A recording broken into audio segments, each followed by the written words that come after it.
Hello, everyone. I am Miss Hall, your student's government economics teacher for this semester. I'm going to tell you about myself, the curriculum, and procedures for the class.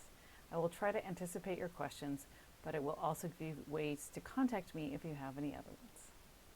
This is Canvas, the learning management system that the district is using now. All of the information you or your student need can be found on Canvas. You can join the classes as an observer, and when you're an observer for the class, you can look at what activities we're doing and your students' grades and the assignments. I have a long history at Franklin. I have been teaching at Franklin since before your students were born, which is so weird.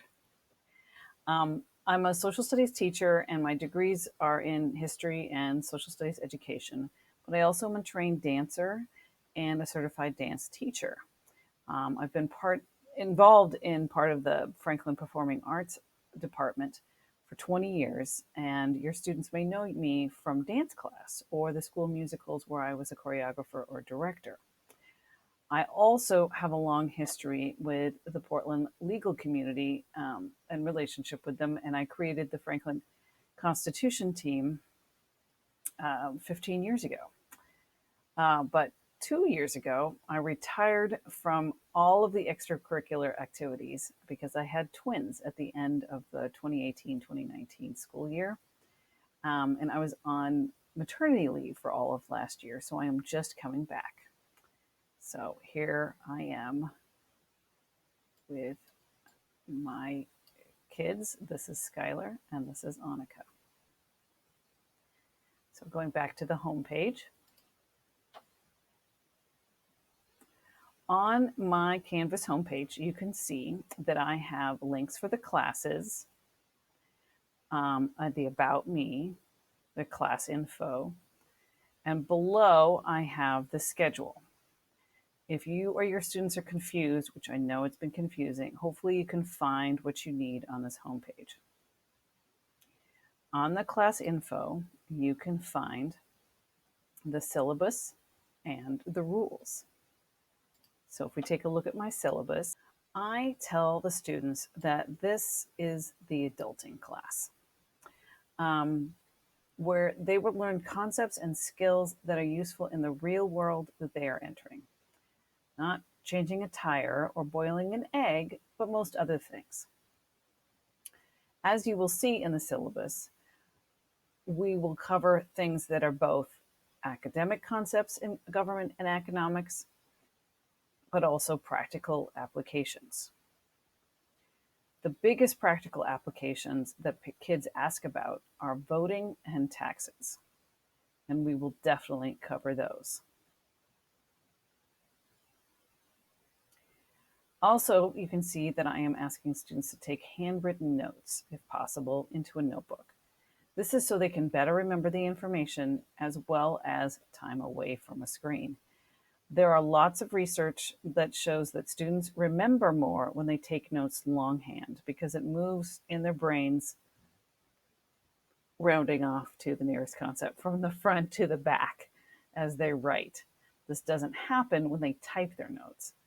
I will ask students to take pictures of their notebooks every few weeks, and if they can't take notes longhand, I will not grade them down, of course.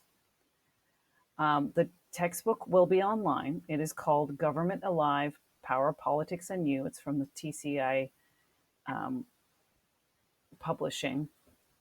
The good news about class being entirely online is the textbook is brand new.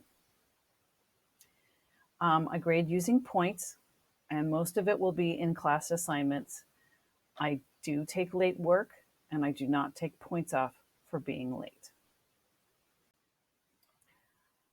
My class rules are fairly simple. Because the students in GovEcon are seniors, they rarely act up in class.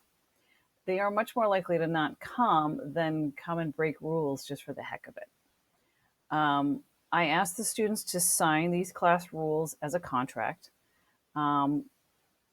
So far, I think mostly people are trying to figure out how this all works. So if they screw up, it's been by accident.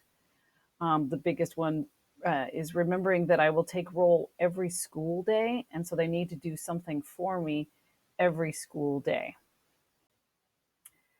As you can see, for that worry about taking attendance, even on days when we don't have live class, I have a link to the asynchronous attendance form right here. 3 days a week, whenever they don't have me for live class, they need to fill this out. Simple questions, name, period, and what they're working on, and if they need any help. Most of those asynchronous days, they will have a specific assignment, but even if they just came in to check that they are all caught up, they quickly fill it out. And boom, they're counted as attending for that day. For each period, I have specific info. The time that the live class meets, the Zoom link, and the modules, or as we said before, virtual learning units. I organize these by week, and so students can go back and look and see what we've done before. Week 1, week 2, week 3, week 4.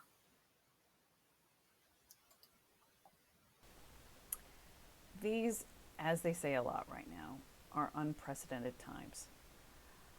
I like to think of myself as an accomplished and successful teacher, but the last month and a half has been a relearning of everything I knew how to do, from taking attendance to sharing the textbook to getting to know the students. Every day I am learning something new that I can use to help the students learn, but of course that means there are a lot of things that I'm still figuring out. And everything takes 3 to 4 times longer, from creating lessons to grading. So I hope that you can forgive me as I stumble through this learning curve as a teacher. It reminds me of being a brand new teacher again, but I'm not 23 anymore. I may see you around the community. My family and I live close to Creston Park, and I take my 15-month-olds on walks around the neighborhood. Please wave and introduce yourself if you see us. No matter what, I will do my best to try to help your students learn about government and economics and feel as ready as they can to enter the world, no matter what the world looks like. I look forward to getting to know them, even online, so that I can guide and push them to be better citizens and people. Thank you for watching my video, and I look forward to hopefully meeting you soon, either online or in person.